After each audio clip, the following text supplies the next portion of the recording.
श्रीमद्भागवत पुराण अष्टम स्कंद 11वां अध्याय देवासुर संग्राम की समाप्ति। श्री सुखदेव जी कहते हैं, परीक्षित, परम पुरुष भगवान की अहूत की कृपा से देवताओं की घबराहट जाती रही। उनमें नवीन उत्साह का संचार हो गया। पहले इंद्र, वायु आदि देवगण रणभूमि में जिन जिन दैत्यों से आहत हुए थे, उन्हीं के ऊपर अब वे पूरी शक्ति से प्रहार करने लगे। परम ऐश्वर्य वाली इंद्र ने बलि से लड़ते लड़ते जब उन पर क्रोध करके ब्रज उठाया, तब सारी प्रजा में हाहाकार मच गया। बलि अस्त्र शस्त्र से सुसज्जित होकर बड़े उत्साह से युद्धभूमि में बड़ी निर्भयता से डटकर विचर रहे थे। उनको अपने सामने ही देखकर हाथ में ब्रज लिए हुए इंद्र ने उनका तिरस्कार करके कहा, मूर्ख, जैसे नट बच्चों की आंखें बांधकर अपने जादू से उनका धन ऐंठ लेता है, वैसे ही तू माया की चालों से हम पर विजय प्राप्त करना चाहता है। तुझे पता नहीं है कि हम लोग माया के स्वामी हैं, वह हमारा कुछ नहीं बिगाड़ सकती। जो मूर्ख माया के द्वारा स्वर्ग पर अधिकार करना चाहते हैं, उसको लांग कर ऊपर के लोक में भी धाक जमाना चाहते हैं, उन लुटेरे मूर्खों को मैं उनके पहले स्थान से भी नीचे पटक देता हूँ। ना समझ, तूने माया की बड़ी बड़ी चालें चली हैं। देख, आज मैं अपने 100 धार वाले ब्रज से तेरा सिर धड़ से अलग किए देता हूँ। तू अपने भाई बंधुओं के साथ जो कर सकता है सो कर। बलि ने कहा, इंद्र, जो लोग काल शक्ति की प्रेरणा से अपने कर्म के अनुसार युद्ध करते हैं, उन्हें जीत या हार या अपयश अथवा मृत्यु मिलती ही है। इसी से ज्ञानी जन इस जगत को काल के अधीन समझकर न तो विजय होने पर हर्ष से फूल उठते हैं और न तो अपकीर्ति, हार अथवा मृत्यु से ही शोक के वशीभूत होते हैं। तुम लोग इस तत्व से अनभिज्ञ हो। तुम लोग अपने को जय पराजय आदि का कारण कर्ता मानते हो, इसलिए महात्माओं की दृष्टि से तुम शोचनीय हो। हम तुम्हारे मर्म स्पर्शी वचन को स्वीकार ही नहीं करते, फिर हमें दुख क्यों नहीं होने लगा। श्री सुखदेव जी कहते हैं कि वीर बलि ने इंद्र को इस प्रकार फटकारा। बलि की फटकार से इंद्र कुछ झेंप गए। तब तक वीरों का मान मर्दन करने वाले बलि ने अपने धनुष को कान तक खींच खींच कर बहुत से बाण मारे। सत्यवादी देव शत्रु ने बलि ने इस प्रकार इंद्र का अत्यंत तिरस्कार किया। अब तो इंद्र अंकुश से मारे हुए हाथी की तरह और भी चिढ़ गए। बलि का आक्षेप वे सहन न कर सके। शत्रुघाती इंद्र ने बलि पर अपने अमोघ वज्र का प्रहार किया। उसकी चोट से बलि पंख कट गए हुए पर्वत के समान अपने विमान के साथ पृथ्वी पर गिर पड़े। बलि का एक बड़ा हितैषी और घनिष्ठ मित्र जम्बासुर था। अपने मित्र के गिर जाने पर उनको मारने का बदला लेने के लिए वह इंद्र के सामने आ खड़ा हुआ। सिंह पर चढ़कर वह इंद्र के पास पहुंच गया और बड़े वेग से अपनी गदा उठाकर उनके जत्रु स्थान हंसली पर प्रहार किया। साथ ही उस महाबली ने ऐरावत पर भी एक गदा जमाई। गदा की चोट से ऐरावत को बड़ी पीड़ा हुई। उसने व्याकुलता से घुटने टेक दिए और फिर मूर्छित हो गया।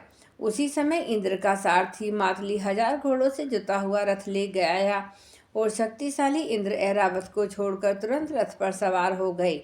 दानव श्रेष्ठ जम्बू ने रणभूमि में मातली के इस काम की बड़ी प्रशंसा की और मुस्कुराकर चमकता हुआ त्रिशूल उसके ऊपर चलाया।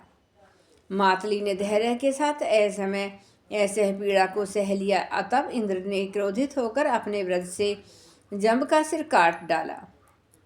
देव ऋषि नारद से जम्बासुर की मृत्यु का समाचार जानकर उसके भाई बंधु नामुची बल और पाक झटपट रणभूमि में आ पहुँचे। अपनी कठोर और मर्म स्पर्शी वाणी से उन्होंने इंद्र को बहुत बुरा भला कहा और जैसे बादल पहाड़ पर मूसलाधार पानी बरसाते हैं, वैसे ही उनके ऊपर बाणों की झड़ी लगा दी। बल ने बड़े हस्त लांग से 1000 बाण चलाकर इंद्र के 1000 घोड़ों को घायल कर दिया। पाक ने 100 बाणों से मातली को और 100 बाणों से रथ के एक एक अंग को छेद डाला। युद्ध भूमि में यह बड़ी अद्भुत घटना हुई कि एक ही बार इतने बाण उसने चढ़ाए और चलाए। नेमुची ने बड़े 15 बाणों से, जिनमें सीने के पंख लगे हुए थे, सोने के पंख लगे हुए थे, इंद्र को मारा और युद्ध भूमि में वह जल से भरे बादल के समान गरजने लगा। जैसे वर्षा काल के बादल सूर्य को ढक लेते हैं, वैसे ही असुरों ने बाणों की वर्षा से इंद्र और उनके रथ तथा सारथी को भी चारों ओर से ढक दिया। इंद्र को न देखकर देवता और उनके अनुचर अत्यंत विह्वल होकर रोने चिल्लाने लगे। एक तो शत्रुओं ने उन्हें हरा दिया था, दूसरे अब उनका कोई सेनापति भी न रह गया था। इस समय देवताओं की ठीक वैसी ही अवस्था हो रही थी जैसे बीच समुद्र में नाव टूट जाने पर व्यापारियों की होती है। परंतु थोड़े ही देर में शत्रुओं के बनाए हुए बाणों के पिंजड़े से घोड़े रथ ध्वजा सारथी के साथ इंद्र निकल आए। जैसे प्रातःकाल सूर्य अपनी किरणों से दिशा आकाश और पृथ्वी को चमका देते हैं, वैसे ही इंद्र के तेज से सब के सब जगमगा उठे। व्रजधारी इंद्र ने देखा कि शत्रुओं ने रणभूमि में हमारी सेना को रोन डाला है। तब उन्होंने बड़े क्रोध से शत्रु को मार डालने के लिए व्रज से आक्रमण किया। परीक्षित, उस 8 धार वाले पैने व्रज ने उन दैत्यों के भाई बंधुओं को भी भयभीत करते हुए उन्होंने बल और पाक के सिर काट लिए। परीक्षित, अपने भाइयों को मरा हुआ देखकर नेमुची को बड़ा शोक हुआ। वह क्रोध के कारण आपे से बाहर होकर इंद्र को मार डालने के लिए जी जान से प्रयास करने लगा। इंद्र, अब तुम बच नहीं सकते, इस प्रकार ललकारते हुए एक त्रिशूल उठाकर वह इंद्र पर टूट पड़ा। वह त्रिशूल फौलाद का बना हुआ था, सोने के आभूषणों से विभूषित था और उसमें घंटे लगे हुए थे। नेमुची ने क्रोध के मारे सिंह के समान गरज कर इंद्र पर वह त्रिशूल चला दिया। परीक्षित, इंद्र ने देखा कि त्रिशूल बड़े वेग से मेरी ओर आ रहा है। उन्होंने अपने बाणों में आकाश में ही उसके हजारों टुकड़े कर दिए और इसके बाद देवराज इंद्र ने बड़े क्रोध से उसका सिर काट लेने के लिए उसकी गर्दन पर व्रज मारा। यद्यपि इंद्र ने बड़े वेग से वह व्रज चलाया था, परंतु उस यशस्वी व्रज से उसके चमड़े पर खरोंच तक नहीं आई। यह बड़ी आश्चर्यजनक घटना हुई। जिस व्रज ने महाबली वृत्तासुर का शरीर टुकड़े टुकड़े कर डाला था, नेमुची के गले के तवचान ने उसका तिरस्कार कर दिया।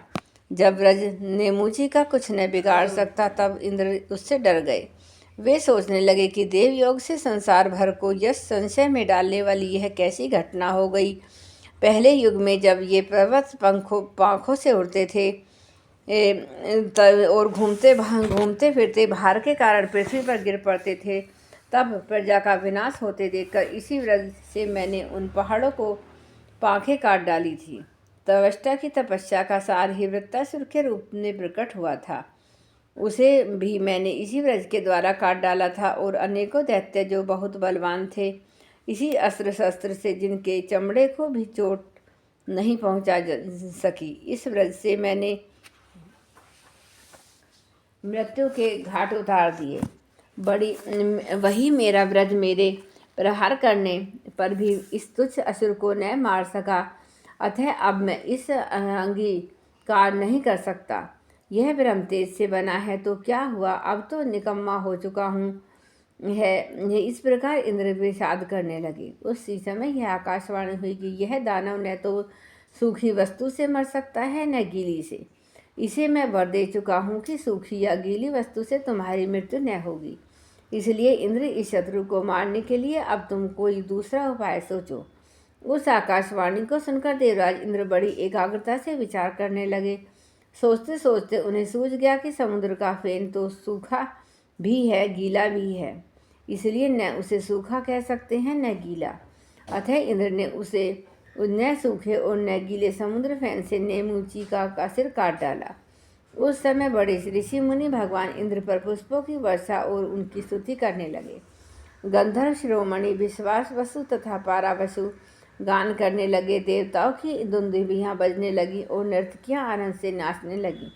इसी प्रकार वायु, अग्नि, वरुण आदि दूसरे देवताओं ने भी अपने अस्त्र शस्त्रों से विपक्षियों को वैसे ही मार डाल गिराया जैसे सिंह हरणियों को मार डालते हैं।